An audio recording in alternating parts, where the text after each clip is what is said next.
தெல்லமுதின் மேலான முத்திக்கனியே, என் முத்தமிழே, உன்னை முதலில் நான் முத்தமிட்டு என் தாய் தந்தையின் பாதத்தை தொட்டு நகைச்சுவை என்னும் கட்டுக்கட்டி இந்த பாருலகில் பட்டுக்கட்டி உலா வரக்கூடிய நகைச்சுவை என்னும் கட்டுக்கட்டி இந்த பாருலகில் பட்டுக்கட்டி பார்வீசி வரக்கூடிய நம்முடைய ஆசிரியர் உயர் திரு ஞானசம்பந்தம் ஐயா அவர்களை வணங்கி, இந்த மாதிரி மேடைகள்ல ஏறுறதற்கு ஒரு 3 நபர்கள் காரணம். ஒரு 6 மாத காலத்திற்கு முன்னாடி ஒரு விருது வழங்கும் விழா, அந்த விருது வாங்குவதற்காக எங்களுடைய ராமநாதபுரம் மாவட்டத்துல விஜய் டிவி ஐயா புகழ் மிகப்பெரிய பேச்சாளர் உயர் திரு கோபிநாத் சார் அவர்கள் வந்திருந்தாங்க. அவரை சந்திக்கக்கூடிய வாய்ப்பு, அவரோட உரையாடக்கூடிய 1 நிமிடம் உரையாடக்கூடிய வாய்ப்பு எனக்கு கிடைத்தது. என்னுடைய குடும்பத்தோட அவரோட உரையாடினேன். அப்ப சில வார்த்தைகள், நான் பேசக்கூடிய வார்த்தைகள், உங்களுடைய குரல் அற்புதமாக இருக்கிறது, இதை நீங்க வெளியே கொண்டு வரணும் அப்படின்னு சொல்லிட்டு விஜய் டிவி புகழ் ஐயா கோபிநாத் அவர்கள் சொன்னாங்க. அதற்கு பிறகு இங்க என்னோட பயணிக்கக்கூடிய உயர் திரு சந்திரன் சார் அவர்கள், திரு கண்ணன் சார் அவர்கள் போன மீட்டிங்ல என்கிட்ட சொன்னாங்க, நீங்க கண்டிப்பாக உங்களுடைய திறன்களை வெளிப்படுத்தணும் அப்படின்னு சொல்லி சொன்னாங்க. ஸோ இந்த மாதிரி ஒரு நல்ல மனிதர்களால் தான் இந்த உலகம் இன்றும் கட்டுண்டு வந்து கொண்டிருக்கிறது. அதை மனதில் வைத்து இந்த நாள் நம்ம எல்லாருமே என்னது அப்படின்னா, இன்றைய தலைமுறைகள், இன்றைய இருக்கக்கூடிய மக்களை நாம் பழைய நினைவுகளை கண்டிப்பாக உறுதியாக, ஏன்னா அக்ரிகல்ச்சர் அதை பத்தி சொல்லக்கூடிய ஐயா சொன்னாரு, நாம மிகப்பெரிய ஒரு அழிவை நோக்கி போய்கிட்டு இருக்கோம்னு. அதனால நான் அந்த கான்செப்டை அந்த காலம் இந்த காலம் அப்படின்னு எடுத்து அதை ஒரு நகைச்சுவையாக உங்கள்ட்ட எல்லாத்தையும் நான் அரங்கேற்று இருக்கேன். அதாவது தமிழருடைய பண்பாடு எப்படிப்பட்டதுன்னா, அவனுடைய அந்த எழுத்து அமைப்பே பாத்தீங்க அப்படின்னா, உயிரெழுத்துக்கள் ஆல இருந்து அவு வரைக்கும் சொல்லுவான். அந்த ஆ ஏன் வச்சான் அப்படின்னா, அந்த குழந்தை இந்த உலகத்தில் பிறக்கும் பொழுது முதலாக ஆ என்று அழுது பிறக்கிறது. அதனால தான்டா முதல் எழுத்து என்னது ஆ என்று வைக்க வேண்டும் என்று சொன்னாங்க. அப்ப அந்த குழந்தை பிறக்கும் பொழுது அந்த குழந்தைக்கு அந்த காலத்துல பாடிய பாடல் எப்படி அப்படின்னா, ஆராரோ ஆரிராரோ யாரு அடிச்சாக சொல்லி அழு, மாமே அடிச்சானோ மல்லிகைப்பூ செண்டால, அத்தை அடிச்சாலோ அரளிப்பூ செண்டா அப்படின்னு அந்த காலத்துல பாடின பிறந்த குழந்தைக்கு இன்னைக்கு போடுறேன் பாட்டு. எவன்டா உன்ன பெத்தான் பெத்தான் பெத்தான் பெத்தான் கையில கிடைச்சா செத்தான் எதை நோக்கி போறோம்னு பாருங்க.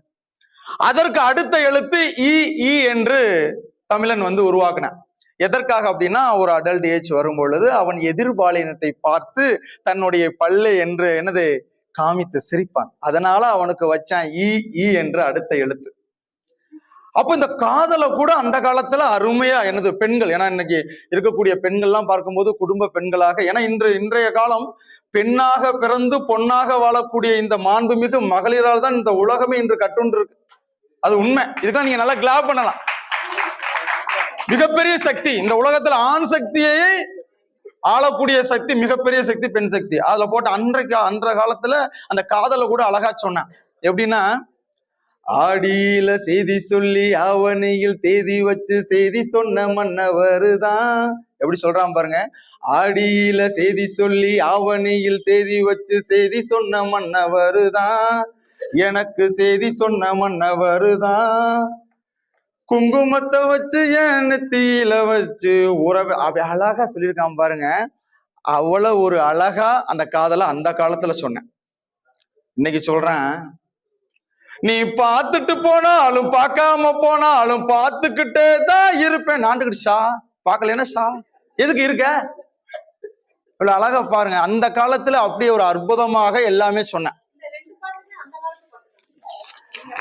கல்யாணம் தான் பண்ணிக்கிட்டு ஓடி போலாமா டேஸ் டேஸ் டேஸ் இன்னைக்கு போகுது. ஏன்னா அற்புதமாக அன்றைய காலம், ஏன்னா இன்றைய தலைமுறைக்கு நாம் எல்லாம் நல்ல விஷயங்களை சொல்லிக் கொடுக்க வேண்டிய கட்டாயத்துல இருக்கும். என்னுடைய குடும்பத்தில் நடந்த ஒரு நிகழ்வு, எங்க அம்மா காலத்துல பாத்தீங்க அப்படின்னா, எங்க அம்மா என்ன செய்வாங்கன்னா, அம்மியில அரைச்சு அப்படி குழம்பு வச்சு எங்க அப்பா கொடுப்பாங்க. நித்த நித்த நெல்லு சோறு நெய் மணக்கும் கத்திரிக்கா நேத்து வச்ச மீன் குழம்பு என்ன இழுக்குதையா. அப்படி அழகா அற்புதமா அந்த சாப்பாடு வைக்கும் பொழுது அந்த சாப்பாடை வச்சு அப்படி அருமையா சொல்லி கொடுப்பாங்க, அப்படி கொடுப்பாங்க. இன்னைக்கு ஒரு நாள் என்னுடைய வீட்டுல என்னுடைய மனைவி எனக்கு சாப்பாடு ஊத்துறா. அப்படி ஊத்தும் பொழுது அந்த காலத்துல எங்க அப்பா எங்க அம்மாவெல்லாம் என்னது அப்படின்னா ஏதாச்சும் சத்தம் போட்டாங்கன்னா வீட்டுக்கு போயிட்டாங்கன்னா அங்க இருக்கக்கூடிய பெரியவங்க இப்படி இருக்கக்கூடிய மனிதர்கள் சொல்லுவாங்க, ஏமா கல்லானாலும் கணவன் புல்லானாலும் புருஷன், என்னது நீ அந்த வீட்டுல இருக்க வரைக்கும் தாப்பா எனக்கு மரியாதை, நீ அங்கேதான் இருக்கணும்னு சொல்லி அப்படியே நல்லது சொல்லி அனுப்பிய காலம் அந்த காலம். இன்னைக்கு என் மனைவிக்கு சாப்பாடு எனக்கு ஊத்துறேன், நான் சாப்பிட்றேன். அந்த சாப்பாடு வைக்கும் பொழுதுதான் குடும்பத்தில் மிகப்பெரிய பிரளயம் பிறகு. ஏங்க என்னம்மா, ஏன்னா ரொம்ப பயங்கரமா என்னது அப்படின்னா நம்ம டயர்டா போய் உட்காந்து இருக்கும்போது, ஏங்க என்னம்மா அந்த எதிர்த்து விட்டு செய்யணும் அது மாதிரி எனக்கு, ஏம்மா நம்மளே ரொம்ப கஷ்டப்பட்டுட்டு இருக்கோம், கொஞ்சம் வெயிட் பண்ணு, சரி பண்ணி கொஞ்சம் என்னது காசை ரெடி பண்ணிட்டு அதுக்கப்புறம் வாங்கி தரேன். இப்ப என்ன இல்ல தீபாவளி அக்டோபர் 20 வருது, அதுக்கு நான் என்ன செய்ய, என்ன ஓவரா சவுண்ட் விடுறீங்க, நீங்க என்ன சொல்லிட்டு கட்டிட்டு வந்தீங்க. இங்க பாரு, நம்ம கொஞ்சம் வேலை டென்ஷன்ல இருக்கும் போது கோபத்துல ஓடி அப்படின்னு சொன்னா அடி கொல்லு என்ன விடாத கொல்லு அப்படின்னு உடனே என்னது கிளம்பிடுவாங்க. ஏன்னா இன்னைக்கு நல்லது சொல்ல நம்மளுடைய மன வெளிச்சியை நம்மளுடைய உணர்வுகளை புரிய வைக்கணும். ஏன்னா அன்றைய காலத்துல நல்லது சொல்வதற்கு ஆட்கள் நிறையாக இருந்தார்கள். இன்று நம்மளை தவறான வழியில் இட்டு சொல்வதற்கான ஆட்கள் நிறையாக இருக்கிறார்கள்.